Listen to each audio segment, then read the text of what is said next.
Que Dieu nous bénisse. Shalom à tous.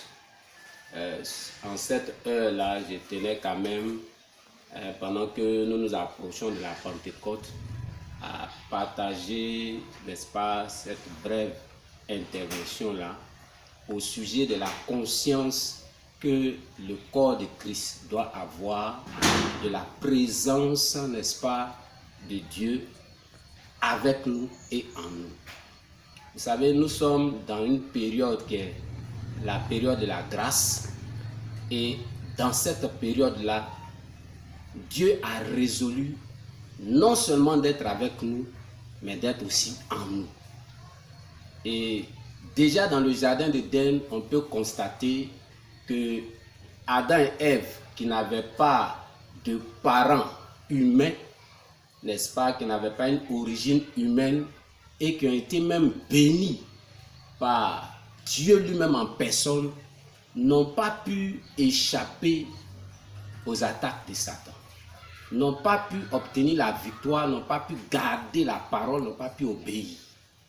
C'est étrange parce que si c'était un être humain de notre temps, on aurait dit qu'à cause de sa filiation, à cause des erreurs des parents, à cause des alliances maléfiques, ils n'ont pas pu résister à Satan. Mais comment Adam et Ève, qui ont bénéficié, n'est-ce pas, de la bénédiction divine et qui n'avaient pas une origine humaine, ont pu échouer face à Satan? Il peut y avoir plusieurs raisons, mais à mon avis, la raison est simple. Ce sont des êtres humains qui n'ont pas bénéficié de la présence continuelle de Dieu avec eux et en eux. Et ce détail est très important. Ce détail est très important parce que par la suite, on se rend compte que Dieu, dans l'ancienne alliance, a eu pour habitude de dire à tous ceux qu'il appelait.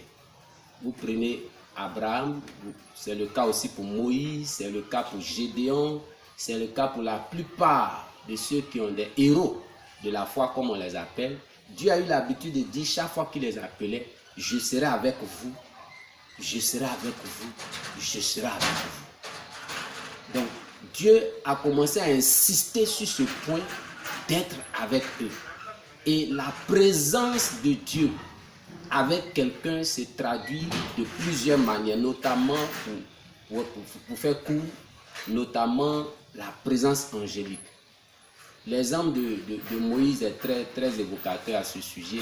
On se rend compte que Moïse, avant de commencer le ministère, n'est-ce pas, se trouvait en train de perdre le troupeau de Jéthro. Et voici, dans le buisson, un ange apparaît et lui parle. Et quand vous allez plus loin dans Acte 7, verset 35, il est dit que cet ange-là, ce feu, ce buisson, c'était l'ange qui aidait Moïse pendant tout son ministère. Même quand Moïse a fait le miracle de la mer Rouge, il a affronté Pharaon, etc. avec les 10 plaies, c'est cet ange-là qui est intervenu à ses côtés.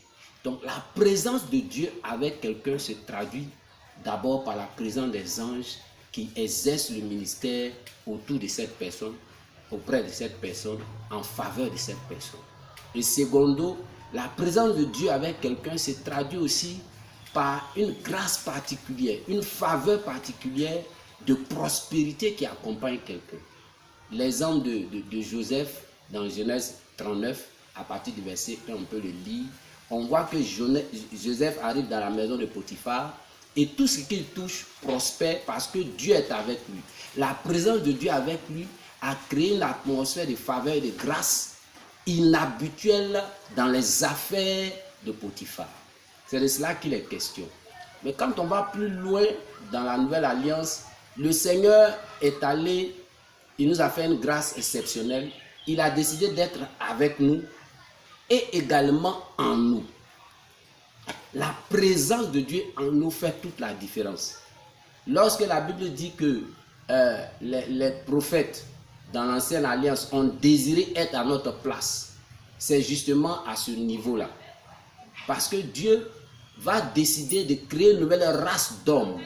Regardez 1 Corinthiens 15, il est dit, le premier Adam est une âme vivante, mais le second Adam, c'est-à-dire Christ, Jésus, est un esprit vivifiant. c'est-à-dire un être humain en qui Dieu a habité pleinement. Et à partir de Jésus, donc, se crée une nouvelle race d'hommes, un nouveau type d'hommes, une nouvelle création, qui sont des êtres humains en qui Dieu réside par son esprit. La présence de Dieu est effective en toute personne qui croit en Jésus, qui le reçoit, à cause de ce que le Saint-Esprit, n'est-ce pas, vient habiter en cette personne. Et cela marque toute la différence. Cela nous permet d'aller vraiment d'exploit en exploit, et le Saint-Esprit nous aide à faire ce que nos capacités humaines ne peuvent pas réaliser. Bref, bien-aimés, je voudrais que chacun soit conscient de la présence de Dieu avec lui. Et chacun soit conscient de la présence de Dieu en lui. Pour tous ceux qui ont cru en Jésus, pour tous ceux qui l'ont reçu comme Seigneur et Sauveur, telle est notre portion, tel est notre partage. Que Dieu vous bénisse. Amen.